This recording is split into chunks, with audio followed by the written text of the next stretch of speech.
everyone. The Lord be with you. Let us pray. O God, whom saints and angels delight to worship in heaven, be ever present with your servants who seek through art and literature and poetry to perfect the praises offered by your people on earth, and grant to them even now glimpses of your beauty, and make them worthy at length to behold it unveiled forevermore. Through Jesus Christ our Lord. Amen. We are very honored to have Peter Ulisse here, a published poet and professor who's going to share some of his work with us. Thank you for doing that.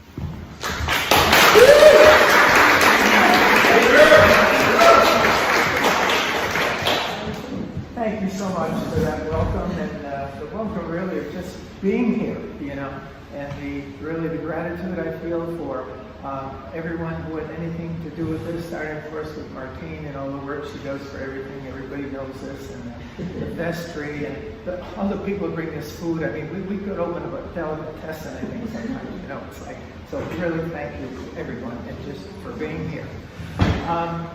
Some of you I know have never been to a poetry reading and go, well, what am I supposed to do or whatever? Well, the nice thing is nothing.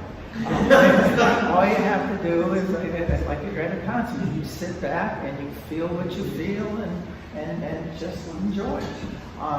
My yoga teacher says every once in a while during yoga you can smile or groan or frown or do things like that. You can do things like that, and we probably won't have any deep, any discussion between. I'll do my thing, we'll have a question and answer period afterwards, which I think would be interesting. I hope this will create a lot of discussion. A lot of things I'm going to read will not be new to you in the sense that we have done and talked about these things all the time.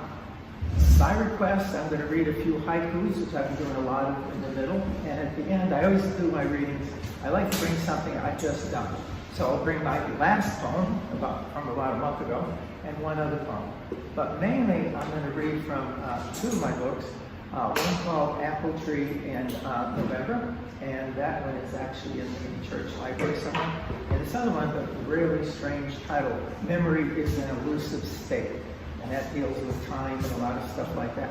When I first started off, I was going to read about 50% from each, and I think it's about 90% this one now, which is probably pretty good. Each one has a dedication, so I thought I would do it, just start off by reading a very short dedication poem to each book. And the one for this book is for families everywhere. We are connected as fingers. We're individual, unique, lead separate lives. Allow spaces between to give each other's breath, but always united, one hand. We are flowers in a garden. We exist not so far away as to wither in isolation, not too close to another, to smother. And we understand even perfect gardens perish without nourishment and rain. We take time to water. Kind of my idea, I guess, of an ideal family. And by family, I do mean elsewhere in its extended sense. Probably first thing of the people who live in your home, I do mean that. Maybe people you work with, maybe a certain group of friends you have, and this church. I mean, we constitute, I think, the family. So, I mean, all of us included in that. And a lot of the poems in this will be about relationships and connections and things like that. This other one, which I'm going to read a little bit less from, is a personal introduction to it. One very short poem in these words. To parents, family, and friends, all who have helped me understand love, the only real thread in the memory we call life. Moments from the past exist as stones worn sea smooth. Once jagged and sharp, they soothe with unreality. Each wave molds rock to a new present. Time, a series of unconnected presents strung together through memory. So those are kind of just the introductions. To make it a little bit more sense, I guess, I kind of arranged it in terms of topics. So like the first one is nature and relationships and, you know, time, space, all kinds of weird things. I by the way, eliminated about 50% of what I was going to read, mainly in thinking of you. And also thinking of you, I got some really good news. I'm going to let the poems do 90% of the talking instead of me. So you won't have to listen to me. Listening to the poems, I think, would be much better. I've only wound up bringing interest in about 3 nature poems. I found I had about 10 of them. And then I realized almost half of the poems that I'm reading through here somehow has nature in it in one way or another. So the 3 I'm going to read are just to sort of get us in. And I'll start with actually the title of this book. It's called Apple Tree November. That's an actual picture, a photo of the apple tree. And throughout this particular collection, and maybe for another time in another space or whatever, I have paintings of some of the works. And this is one I happen to have, and I have an artist friend, and we worked on this a lot. He would do painting, I would do the writing, and sometimes I would do both. But I started writing 50 years ago, painting only 5 years ago, so don't look at any of these paintings. These are like the first year or two, but I'll just show you for a second. This particular first poem called Apple Tree in November, and you'll see it. This is in perspective. We have in the back, it's in autumn, I think a good poem to start with autumn, these gigantic, gorgeous, beautiful trees, okay? But I happen to love the apple tree, which is closer to me and whatever. It's got all these little intricacies, and I'm a poet, so I get to write whatever I want, right? So, but that's how sort of we are in our life. Everything can be going on, but we are very much attracted to some things versus others. So I will just read the poem, Apple Tree, November, and keep in mind the November part. Aquamarine sky fades to gray blue.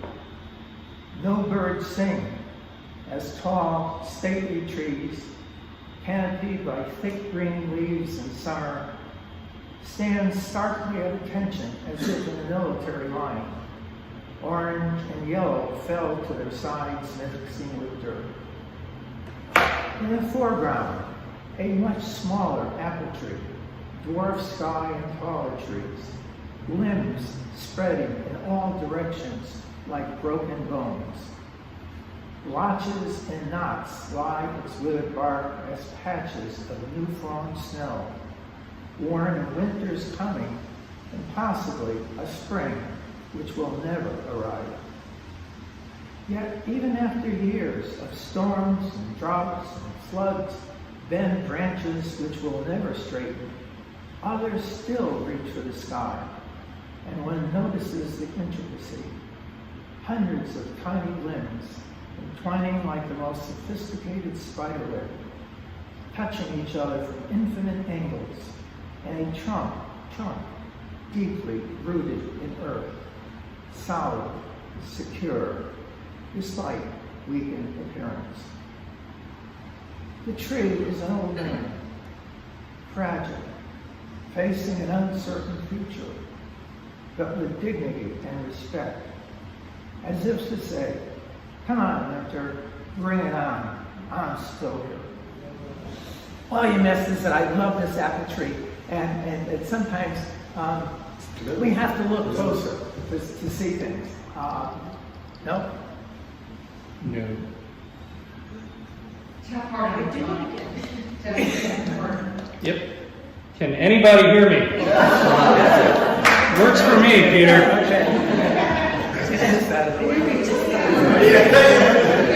I'm gonna have to write a poem about John Holmes. Many things have been written about me, believe me. Mostly by the police, but Here now? No? yeah. So I think that this unit is good. Okay.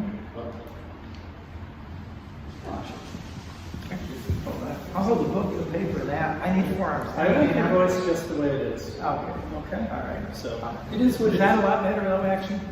no, there's no sound coming out of this. Oh, no, it's not? There's no sound coming out of this. That's all. Well, as we get older, we learn to be more flexible, right? Okay.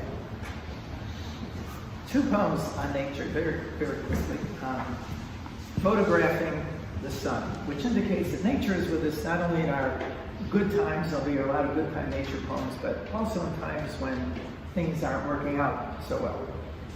So here's a young woman. She wakes at dawn to photograph the sun. Magic, she hopes. Druids behind the misty ferns, fairies in rings of light. Maybe a last moonbeam captured on film before it fades to time. Soon her day will be half-filled promises, half-filled relationships. But now, just for a moment, she can wish upon a star, believe in the origin of light, sandwiched by darkness and a gray noon. This next poem I'm going to read, and like I said, last of the nature poems, was actually based, a lot of our writings are based on, obviously, personal experience. But between that and what happens at the end is an enormous, enormous process. A lot of people think when you read with I, that that's you, all right? And if there were, I would be severely schizophrenic. I have about 86 different persons. So that's not the case. But, and this particular poem, it started with, it was based on a personal experience. My son, my older son, had a boat. We used to keep at our yard, and he was going to sell it. And he put it on, one of those hitches, and they dig pretty deep. And we used to live just 4 houses up here, so we had a big, long backyard, but he couldn't get it turned around. So he had to go through our yard. The only problem is it was like late March, early April. Okay. So it was basically like a tractor, okay? And so the poem is entitled Backyard Ditch. And I'll just read it to you. And as I said, in some of my poems, be prepared for anything. Yesterday, steel wheels from the boat trailer gut soft turf like a plow. Unintentionally, huge clumps of grass uproot like a lifelong secret exposing bare soul. Today, birds digging, virgin soil delighted by devastation, eat worms. Next month, new dirt and seeds will fill holes. Grass will sprout, and all will simply be as it once was. So it must be as tulips bloom in Auschwitz.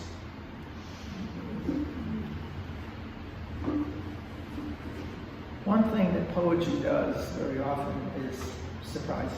The first time I read that poem, people were a very small group, and people were like, where did that come from? We're thinking Einstein, whatever. Part of it, of course, is written in response to a lot of people who deny the past because it's not what it looks like. But there's one thing that happened, I think, in this poem that happens to a lot of writers. I'm sure Danny has noticed the experience in music. It happens in art. It happens when you're gardening. It happens like you have this great plan of what you're going to do, and you're working at it, and you're halfway through the garden, you're halfway through the musical composition or the poem, and weird things start to happen. Your pencil or your paintbrush starts to go in a certain direction, and sometimes you fight it because then this is my poem, this is my garden, this is the way it has to happen. And what you find out eventually is maybe that's not the best advice, and eventually you learn to go with that is, whether that's instinct, whether it's the voice of God, divine inspiration, a muse, whatever. And I had no idea, no thoughts of Auschwitz or anything like that, making that relation when I started. I only did was want to write a poem about my son digging up my yard. So I thought, I'd read that poem because I think it really does relate to a lot of things we do. Basically, sometimes we have to just let go, like when mics don't work, and just go with it. Okay. Relationships. Mostly family. Not going to be quite as perfect as the first poem I read, but they all have our ups and downs. And to make it easy for you to see, the first 4 poems, 2 of them will kind of go with each other, and then the other 2 will go with each other in a different way. What I love about this church and any kind of group that I love is when people cooperate, when they share, everybody takes on their own little roles and fit together like pieces of a pie, I suppose. We have all these little pieces, but they all make that one pie. But that doesn't always happen. Sometimes maybe when we don't share or we're in a role too long, things happen. So this is a poem entitled Expected. She sucked it up. That's what middle-class, moral, decent Midwestern women did. Husbands took care of things, buying cars, making reservations, picking up the house where they lived, picking out the house where they lived. It was his right. It was expected. But when things didn't hold, like when her husband was out of work, daughter and son dislocated, it was her job, without letting anyone know, of course, to preserve the family, though she did not have a clue how. She walked into the woods, cried, looked for acorns among dead leaves. Finding none and more alone than stars, she returned home, put lives together. It was expected.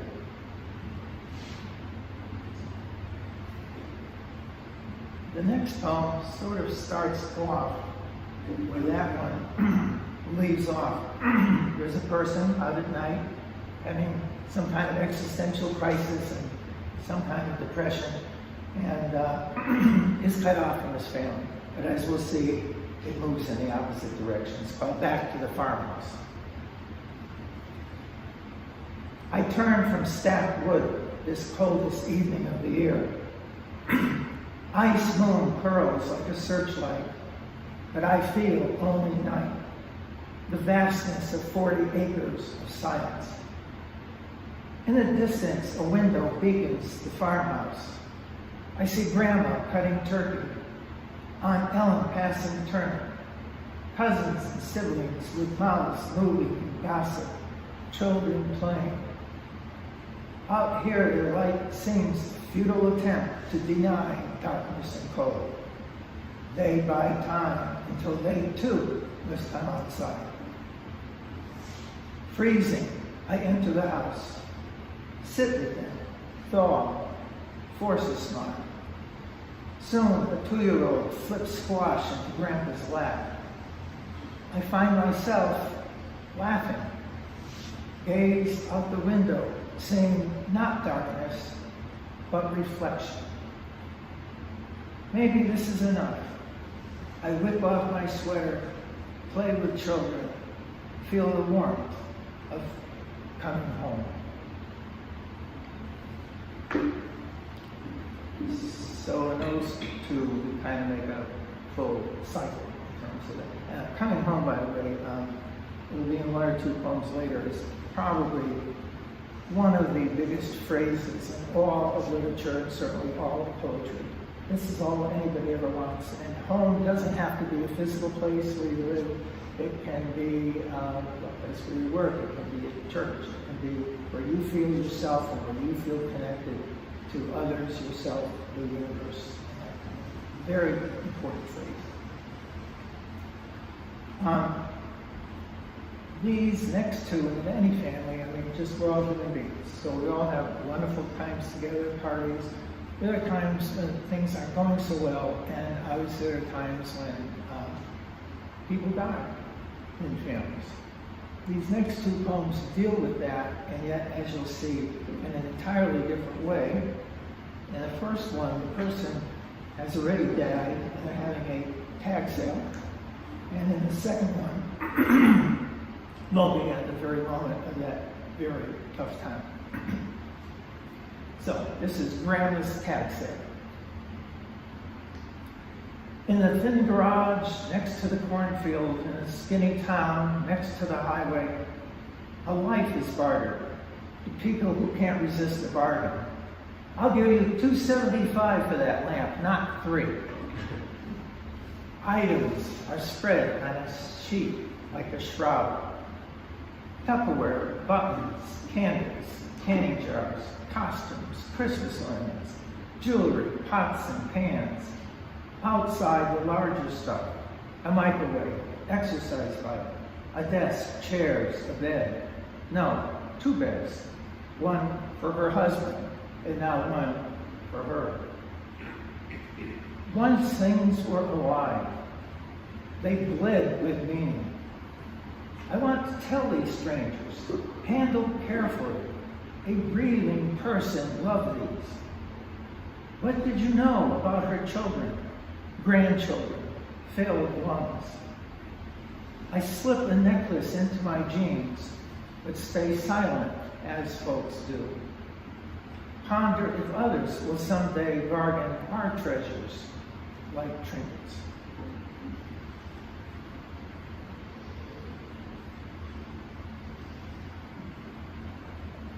By the way, that was based on something when I was in the middle of Illinois, and I was at the tag sale itself. The house and all these sirens like crazy started going on. It was a tornado warning. And I was scared out of my mind, and I ran down and I checked with everybody at the tag sale. Everybody's going home. They said, oh, that's only a tornado warning. Okay. So eventually I went back to where I was and felt a little stupid, but nevertheless went to basic for a little while. Peter, you want to try tapping the microphone again? See if it's... Hey, but you heard okay with those a little bit. Good. Okay, I'll talk just about blow you out of the room, right? Okay. It's one a little bit more serious. It's entitled Only, and I think you'll recognize it at several levels. Her breathing was irregular. A short sigh followed by 5 violent thrusts. She strained to do what even insects did naturally. Eyes glazed unconsciously. Legs lay limply in bed. We couldn't believe, yet knew it was only a matter of time. Her head raised slightly to take some water. A good sign, we hope. Most she had done in days. We left briefly to our chores, kept fingers crossed as if that might actually do some good. 10 minutes later, we were informed she stopped breathing. We tried to say all the proper things. She had a good life. We loved her. She knew we loved her. Maybe for the best, but words always fail when you need them. I wiped my son's tears. Thank God he was not the one dead. But somehow could never explain to him it was only a cat.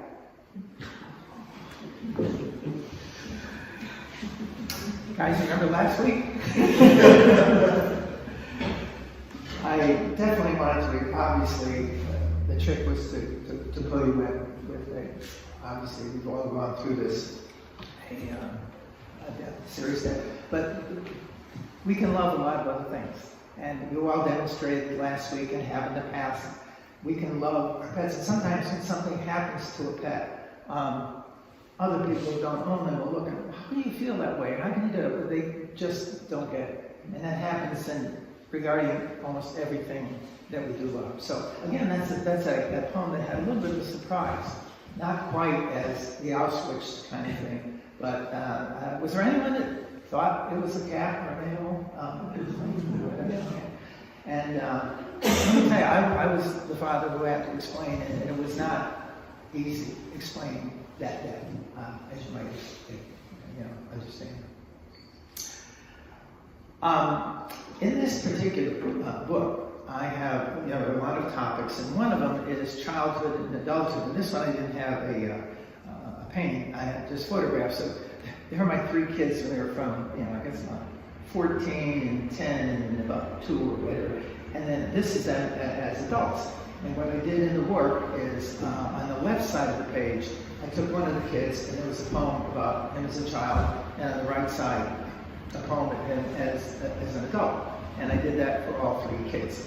If I did that and everything else here, we'd be here for an hour and a half, which you don't want to do. Okay. So I found one poem that all three kids were in, and which is interesting. I did not realize this until a week ago. I had actually published it 10 years ago in this book under a different title. And I did revise it in this one, so I'll read the revised one, which says, 3 children, 1 day. So it's the experience of all that in one day. The other one said, give us this day. And there was a direct reference to the Lord's Prayer in that one. And I decided to make some changes, but basically it's pretty much the same. I think anyone, most of you in here have kids at different ages. So in this particular poem, the age is approximately 15, 10, and 4, and it's mainly seen through the eyes of the 4-year-old. Okay, so that's what you have to keep in mind. And this is probably one of the longer ones, but not too long. I have a really long poems. 3 children, 1 day. 3-year-old eyelids fall in the rearview mirror like a canopy. Mozart's sonata and the sway of the car soothes you to sleep. I think back 200 years to when the child Amadeus struck those first notes on the keyboard. Did you also feel discovery this morning at breakfast, pouring your own milk around different colored flakes, searching for the perfect mix? You are like your 10-year-old sister experimenting. Purple eyeshadow, triangles through pierced ears, nylons on hairless legs. Today she finds trees and jeans, plays kickball in the yard, thinking about her first dance.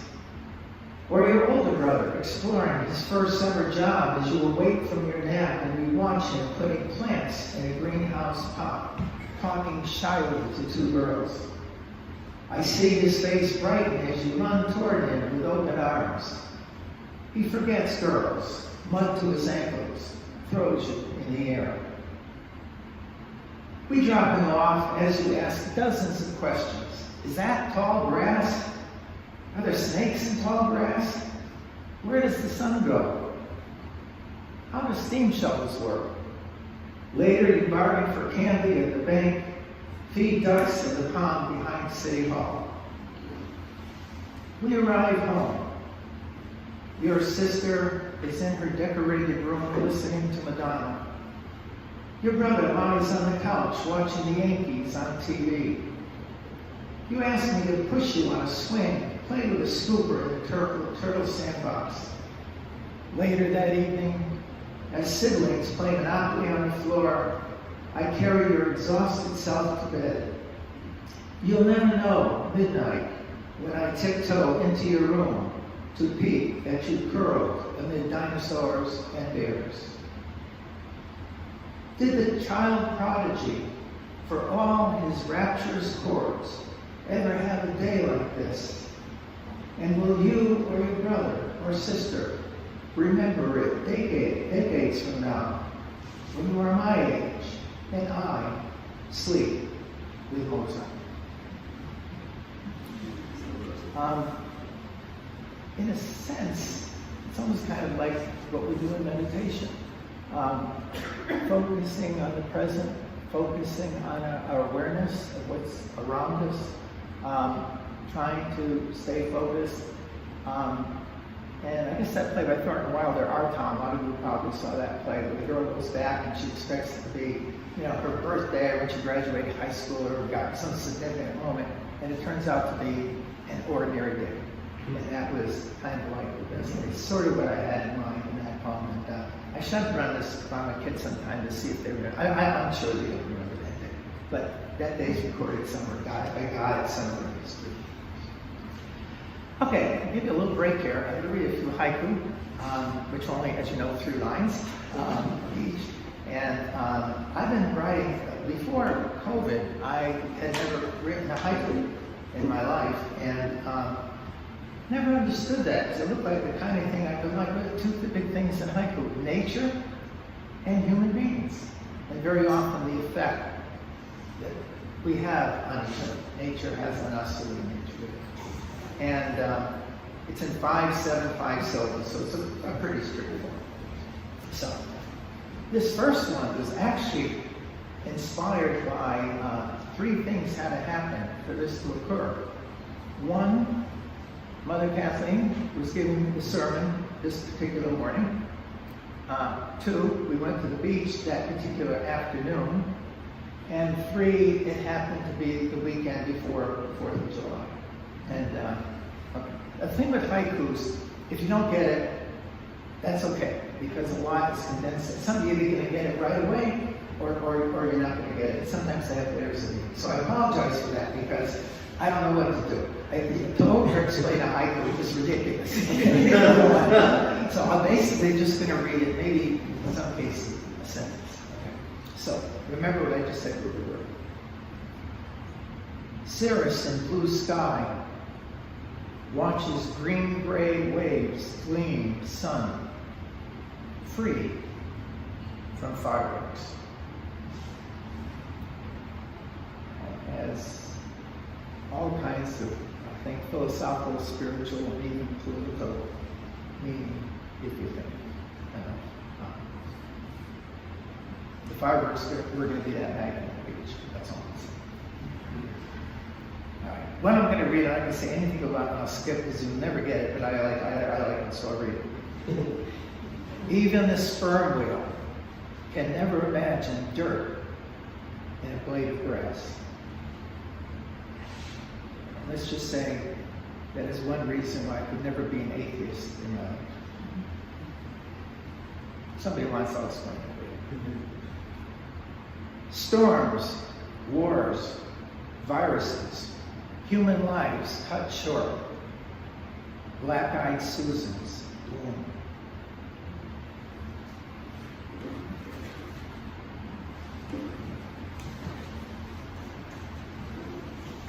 Daffodil lifts head from ground, breathes CO2 into the air. What did you do this morning?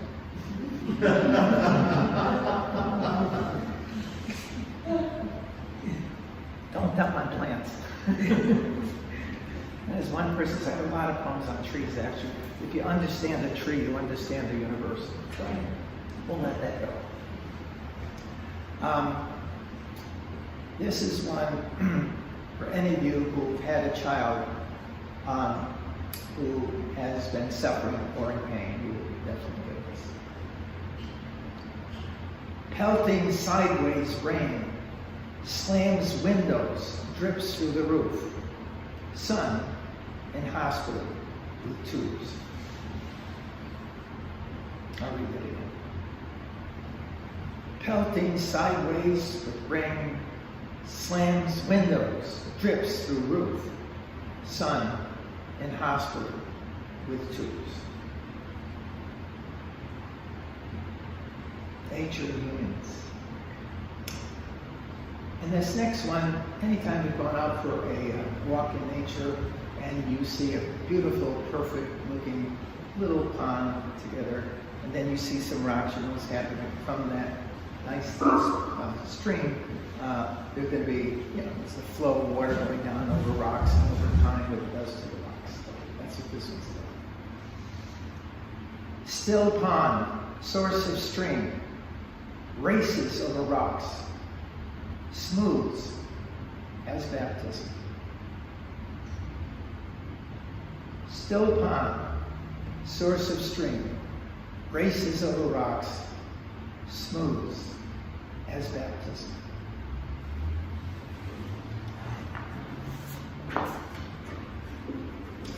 Okay, I'm going to read you. I don't know why. I'm not sure what to use. It's not the religious, spiritual, but not really. But with a difference in only 3 poems. But remember now, these are poems. None of these you'll find in the Book of Common Prayer.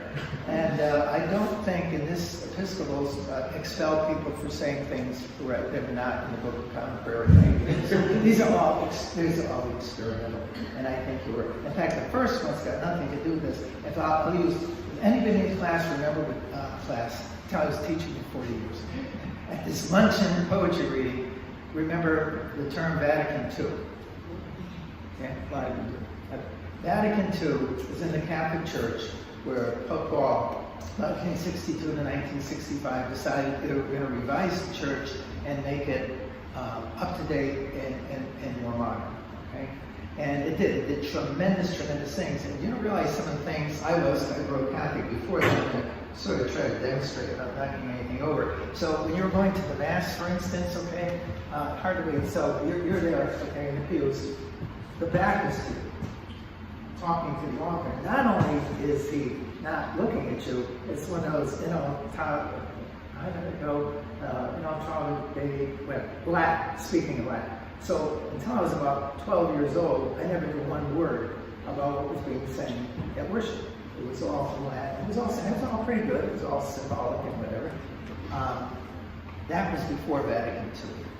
And Vatican II made it good. I couldn't believe I was in, I guess, high school or college, and my aunts were all talking about, whoa, we're actually going to have the priest looking at us. And they're going to be speaking in English. Now that was the greatest thing in the world. Well, the title of this poem is, so you know, no relationship to us here in this beautiful church, Morning Mass Before Vatican II. Okay, and it's written from the perspective of an altar boy who was serving at one of these so-called masses very early in the morning. And the only thing I can say is, if you've ever seen even a Bergman movie, something, either The Silence or Winter Night or whatever, those churches where there are just 7 or 8 people in there, usually old ladies with the vistas and that kind of stuff. Okay, it really was like that right here in Connecticut. And so this is the perspective of an adult writing a poem, but about when he was 7 years old, serving at this Mass before going to school. So I went right from there to school. So I wasn't a happy camper at that point. So I've read this poem just a couple of times, and some people are stunned by it, some people look at it and say, whoa, wow. Some people feel free to do anything you want. I mean, whatever. Parts of it, I guess. This is what it was like, morning Mass before Vatican II. Why need there always be pruned old women with babushkas, duck-walking fat legs, stuffed in opaque stockings nailed into black shoes? Toy was fun. Why must they have hair on their lips? Why must they have hair on their lips? Mumbling foreign tongues to receive their Christ from bald priests singing even more ancient tongues. Why do their mouths ooze saliva, dripping down, shaking, chins dropping like blood on crumpled knuckles, clutching rosaries as last breath?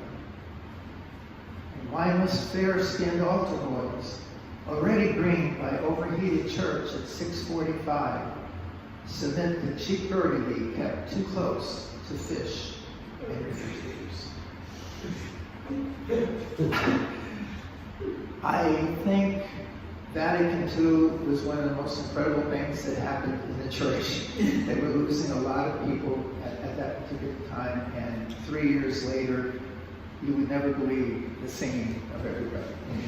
And I felt if nothing else, it would just make you feel how glad you are to be in this church instead of church.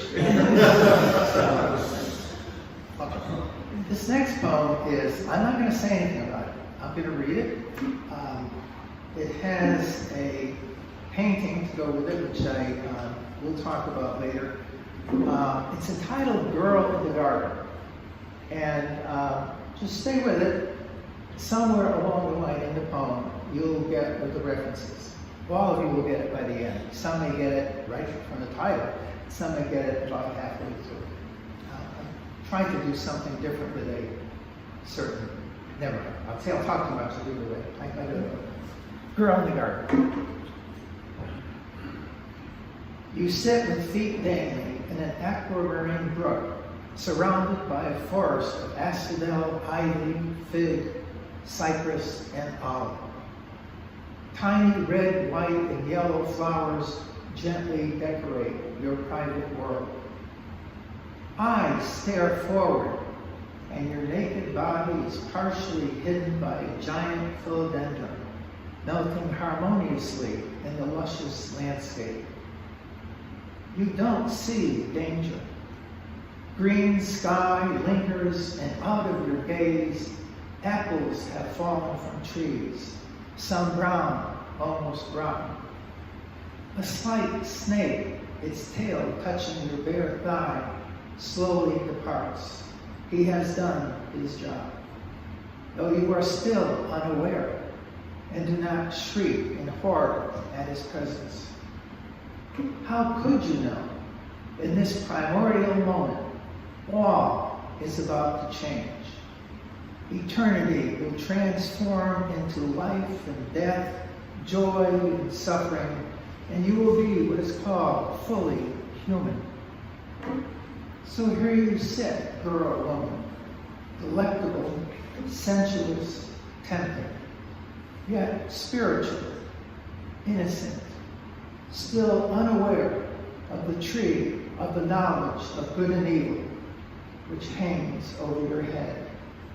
Eve, with your half-eaten apple. A little different take.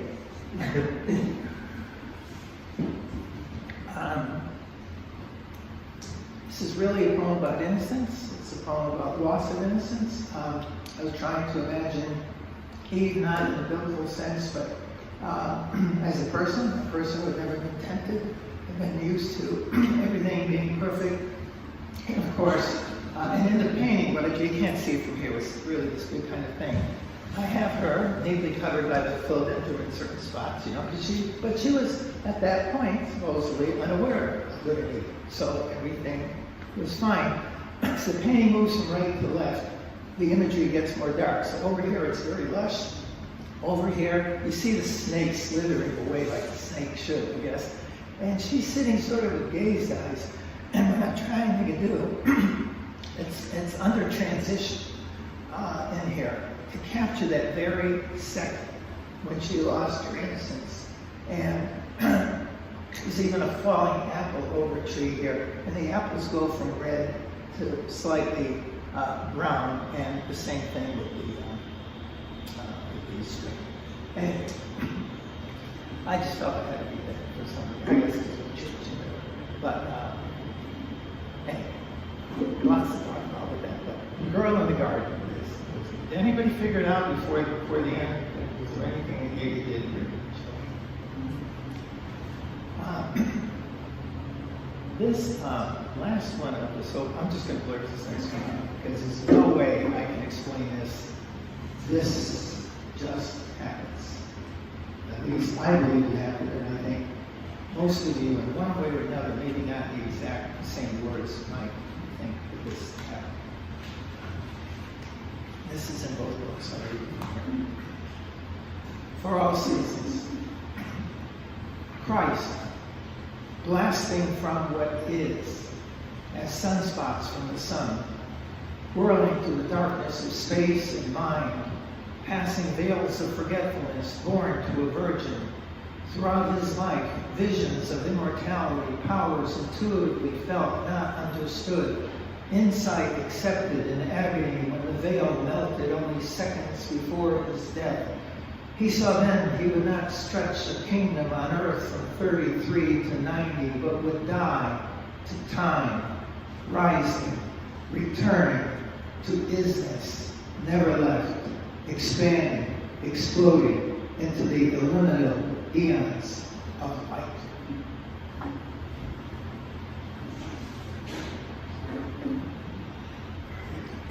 On a much more earthly basis, which will get us into time and these moments, relativity. Sun rises, sun sets, another day fades. Sun doesn't die. It is we who spin. Years, nothing more than traveling in a circle. Time, an illusion of mind. One of the poems I eliminated, which I think would have been fun, but we ran it. It's called Travels in Time, and it sort of takes off on that. Somebody who literally has an out-of-body, we all wake 2 or 3 in the morning, something like that, which everything seems weird anyway. And this person sort of has an out-of-body experience where he leaves and travels really throughout the universe, getting back to the very edge of the universe and then coming back to the quote-unquote wing chair, which drums and stuff. But it's 2 pages, but it's wild. You would think I was on some kind of a drug when I wrote it, which I was not. And if we had maybe served wine before this, I might have read it, but it's a takeoff sort of on that poem. Okay, what I'm going to do is reduce the time part, and then all I'm going to do after this is read 4 poems here and then 2 new poems. I always like to do that. Instead of relativity in the whole universe, I'm going to one poem on a time of day, the second one 2 times based on one event. In this case, it happens to be surgery, a before and an after, which I'm sure you can relate to. The third one will be a certain time in your life, and the fourth one will be how we view things differently in time. When you're 10 years old, for instance, there may be a movie that you like, and then you saw that movie when you were 20 years old, and you say, wow, I never saw that movie before. And you say at 30 years old, whoa, I don't recognize that. I never saw that movie before. Well, obviously the movie or the book or whatever had changed. It's you that have changed. So those are all different aspects of time. So this first one, and I hope there's not many people. I get the feeling there may be a couple people here who experience this. It's morning. I've never been a morning person anyway, but this is kind of a really extreme. So this is just one part of the morning time. Very early in the morning. I don't want to depress you. After this time of this poem, it's pretty early. Morning. I am a toy, so rusted, even a child ignores it. Heart so stiff, arm needs hand to push body out of bed. Slowly, like a wounded animal, itching to the warm shower which will soothe aches like oil, to a latch allowing the door to open and once more face the world. I really don't like mornings. Some of you may leap out of bed. I don't know whatever, but that's just about the time of day. Surgery, probably a lot of you have had surgery, and you may or may not realize it, but there really are tremendous differences before I think you go in and when you come out, and that's expected. I remember seeing an article once after I had my first surgery. There was an article of a guy in a paper, and the caption said underneath it, oh, here's Joe. He's come from the hospital. Joe is doing very well, and he's really happy. And I'm looking at the picture, and Joe looks miserable. He's like dying, he's in pain, whatever, you know. So this is surgery. This is called Surgery and Other Views. Actually, a redoing of the book. Before surgery, one wonders about places so dense even light can't escape. Places so far, we see only illusions of their being. Places so small, atoms, our solar systems. One imagines infatuation surviving more than 3 years. God being in time and out. One ponders why children have to die while mosquitoes live. Since surgery, I asked when I'll move my bowels, if I'll be able to walk 4 steps, if everything is put back correctly, if I'll ever heal. Worlds seem so different, as a willow must look at an ant, a climbing child, and eagle.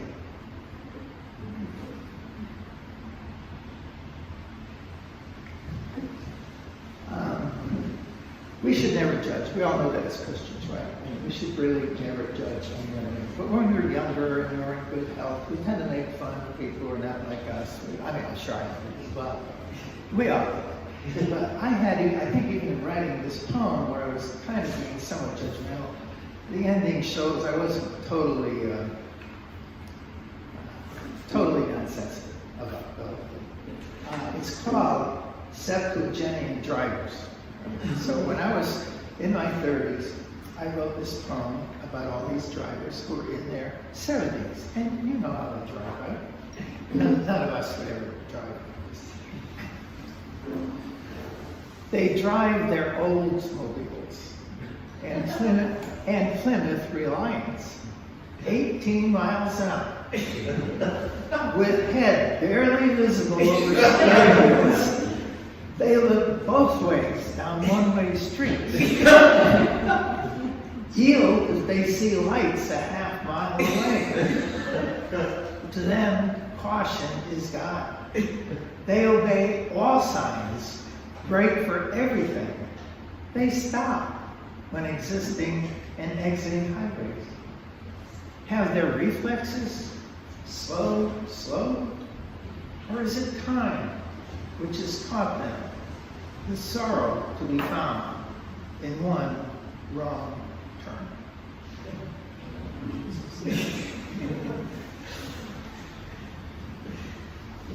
Before I get to my final two poems, this is one I wasn't going to bring at first. You sort of have to know a little bit about mythology, but then I realized you really don't.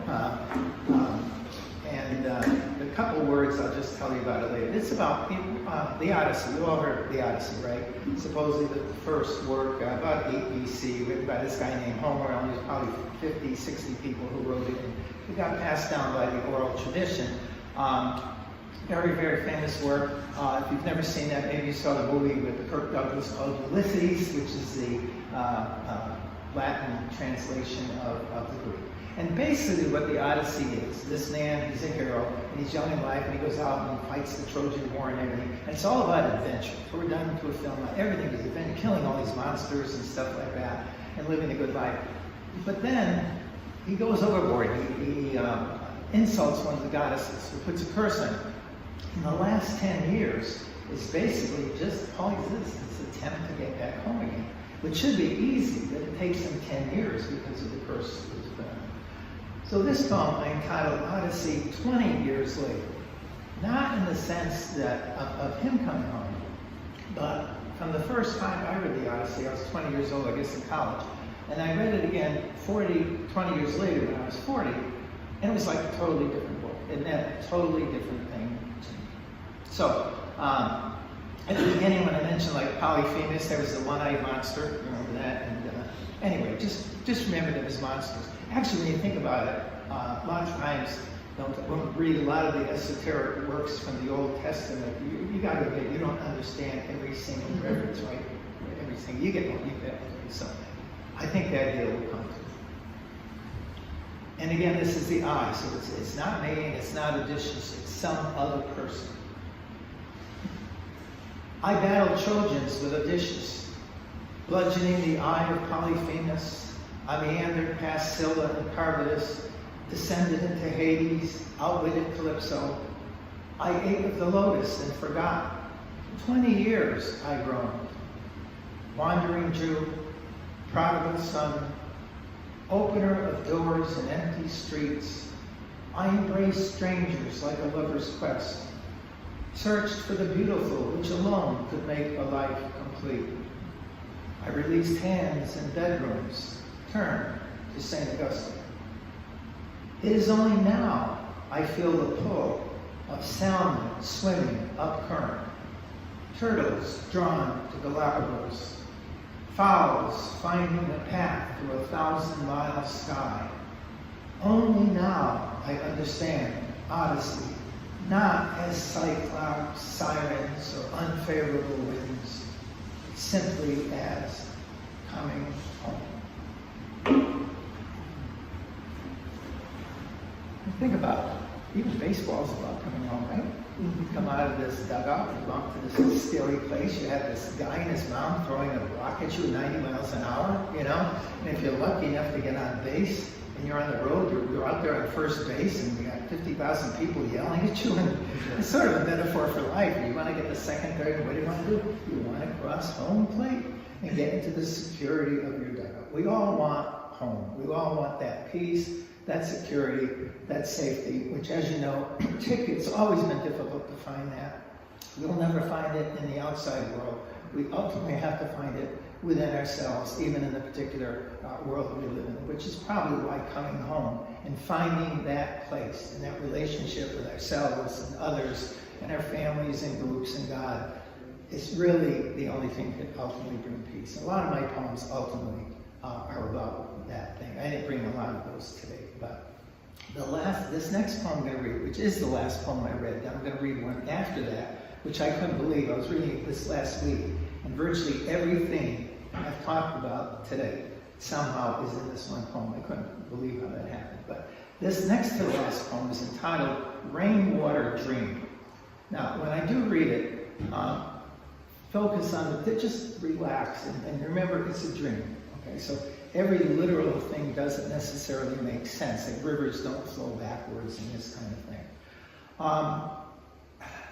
There was actually a very heavy political move behind it, very much like all those wonderful things that happened across the country yesterday.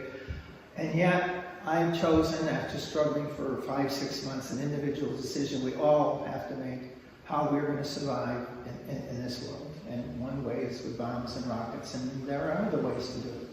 So in this poem, even though it goes very mellow, halfway through it, there's going to be a 2-line reference. I'm sure you'll get it when it comes.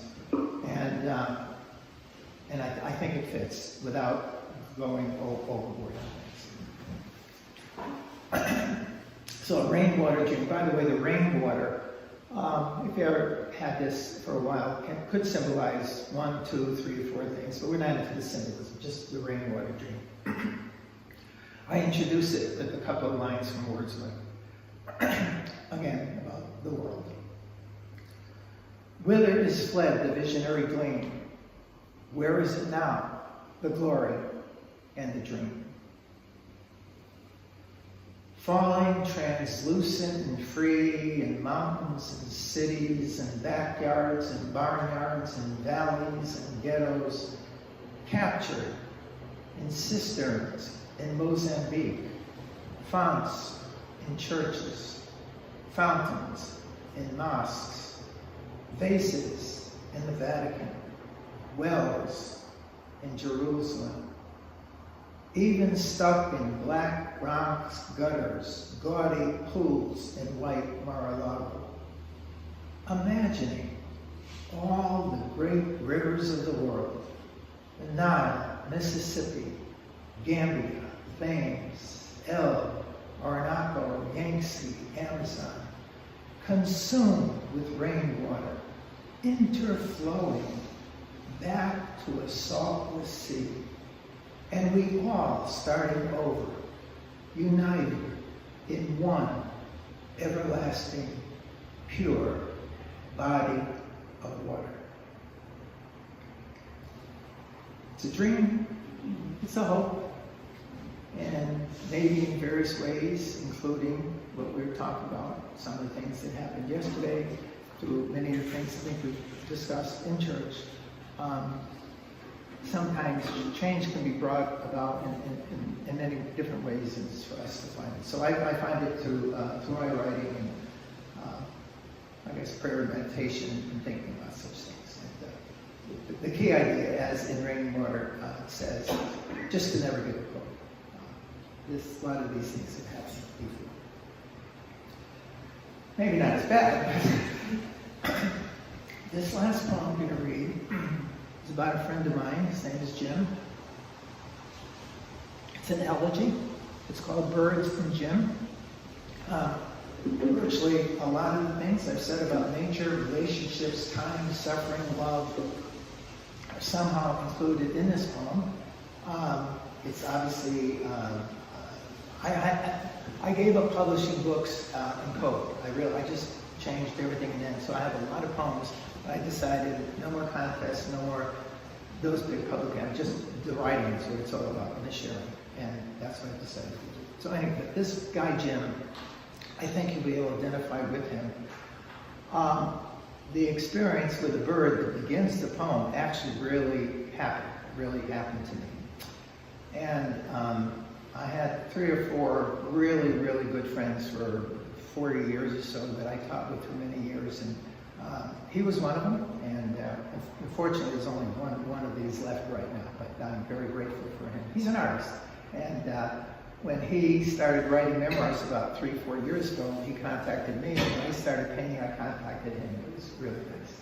Anyway, this is Birds and Jim, and the first thing I did when I wrote the poem was send it to his widow.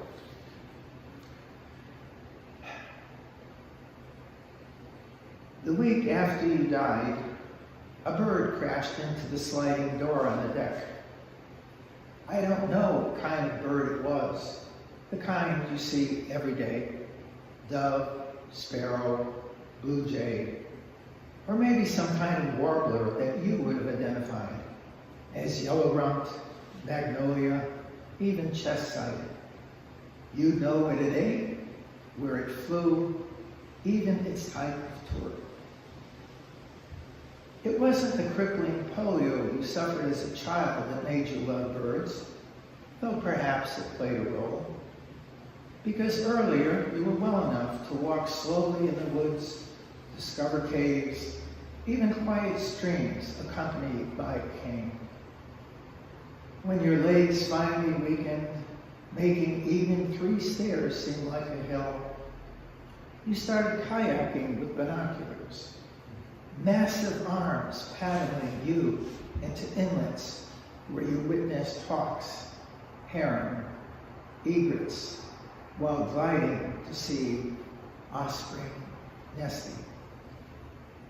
And once, while waiting with you, my wizard of the water, you whispered, "Shh," and we saw a bald eagle on a limb.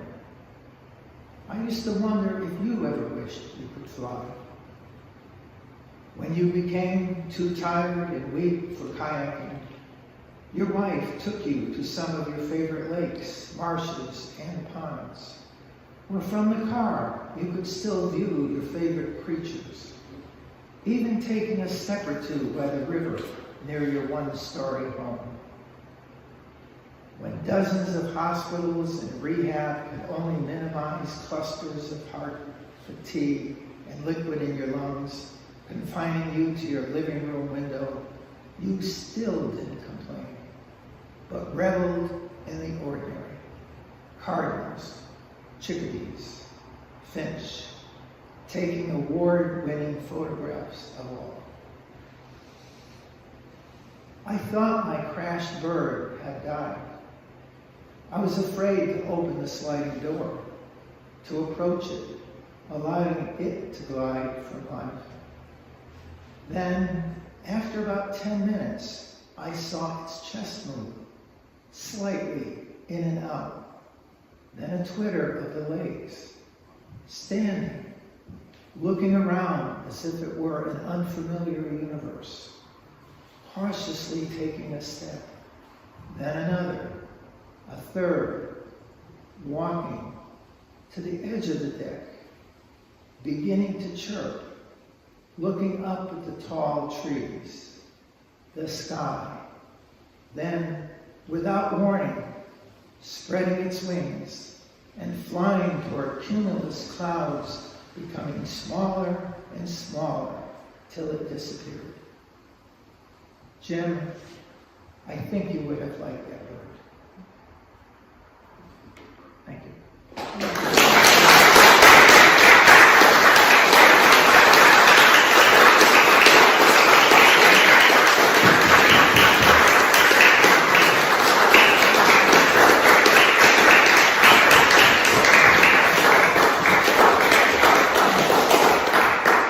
Thank you very much. I know there's not much to be done at this point, but if anyone has any quick questions about anything general or any particular poem or anything you liked or did not like, this is the time to get to blue. Oh, you already clapped. So. Well, I would just say that before Vatican II, we also faced AIDS for Mass. Vatican II is what was the impetus for the liturgical movement in the church.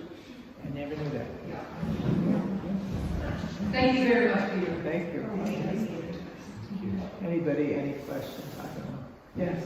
I was really struck by the poem that seemed very stark and very deep. I guess it was a what time period was it when you were attending church where there was such low attendance and there was only elderly people Oh, attending? that funny. By the way, I do have, see, that's the thing, anytime you give a reading, and I have zillions of poems, I do have a lot of stark, bleak poems. I just didn't want to bring them today. I figured there's all of us getting together. I had no idea how this was going to take place and what was going to form and whatever, so, yeah, okay.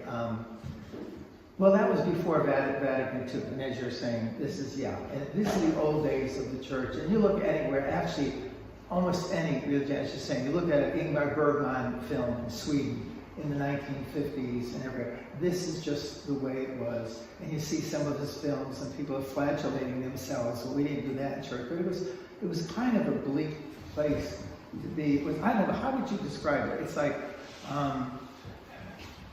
Well, there was still the belief, there was the love, there was the charity, there was the God, there was all of that. But at the same time, there was a lot of guilt and a lot of negative emotion. I'm not describing that. I'm sure you could describe that. That is the time I'm talking about, Dan, anyway. Would you be able to describe that? well, in this, it started with John Paul III, of course. He wanted to bring the church from really what was essentially the medieval period Right. and medieval mass Right. into the modern era. Right. And so here we are. And we were not, you know, this party used to be called Catholics who couldn't learn Latin. we weren't saying Latin, but ours was Elizabethan English. Okay. And we had our own issues as well. We were just caught in the 16th century instead of the 13th century. But Vatican II really changed everything. It changed the entire Christian landscape. It wasn't just the Roman Church that was reformed from Vatican II. Because we were very close with Rome and followed their lead. But Rome is the one who instigated the liturgical movement that we later had ourselves, as all of you will remember, with the 70s. Yeah. Thank you. So I don't know if that answers. So that you're saying the time period was in 1950? Yeah, well, yeah. 1962 is usually seen as the time of the beginning of Vatican II, and through 1965 that was a big thing. Then everything, the ramifications, and I can remember in the 80s or 90s, everybody was doing folk masses and worship ceremony. That was a lot of fun. I really liked that. Well, we do. We still do that. But you can see today in St. Peter's. Yeah, and there's still a church. I forget which one it is right now. There used to be 3, and I think it's only one now that still does. You might know that does Latin masses. If anybody, anyone remember where it is? Where is it? Stepney. Okay. Okay. First there is Latin Mass. Yeah. There used to be 3. One in Bridgeport. Yeah. So if anyone wants to hear a Latin Mass, actually, that's very good. I'm not tempted. My problem is I was 10 years old when I was going through all that. And it meant nothing to me, and anything went in. It just wasn't inspiring. But we were with the church, we were with our families, we believed 100% in everything. But I don't think we realized how effective change until it happened. Sometimes you don't really. You just go through what you do because that's what you're used to in your whole life. It's when the change comes, you look back and you say, wow, this is what we did, Wow. Yes. It almost seems like it's like carryover of predestination and like the fear, how it just carried through time. Mm-hmm. Maybe like that concept of people just being fearful and, like you said, shameful and guilty and all the things, kind of controlling. Yeah. That certainly has a lot to do with it. Yeah, and we just extend it down through generation to generation, and it's so like a little lighter. Still there. All those kinds of things. But so basically, what I was just trying to do today is to just give you a taste of what poetry is if you've never been to poetry. It can go in many, many different directions. That was my big problem here, knowing what to bring, how to introduce it, whatever. And then when the mics went, I said, that's it, I'm just gonna, whatever. So, I encourage you to attend them in the future. They usually are good. They can be very bad if you get an egotistical writer who all he wants to do is get himself patted on the back. They read terrible abstract poems and they're awful, you know. And the opposite extreme would be other people who just these silly songs, little rhyme, thinking poems have to rhyme. There was a lot of rhyme in my poem. You don't realize it though when the rhyme is worked out effectively. But if you can tell it rhymes, you keep hearing it rhyme, that's usually a bad poem. That's usually, you just don't want to go anywhere near that. But we all have our ways, again, about connecting and doing and relating to the world. You all do. I look at the quilts, you know, that we have hanging up there. Your Danny playing his music every Sunday. I look at all this food over here. I wish I could be a gardener like about half a dozen of you. I mean, and that's the beauty of this whole thing. It's like we each find our own way. We have our own little roles. We share with each other. And it's kind of this connection. I think it's what we need in the world. It's not Democrats or Republicans. We're all human beings. We're all people. And let's just share and get along. And, you know, it sounds so simple, doesn't it? You know, but, so we all try in our own ways to do this. And it's, as you know, not easy to do it because we're all pressure from everyone has pressure. But anyway, that's getting off subject. I'm done. Thank you very much. Okay.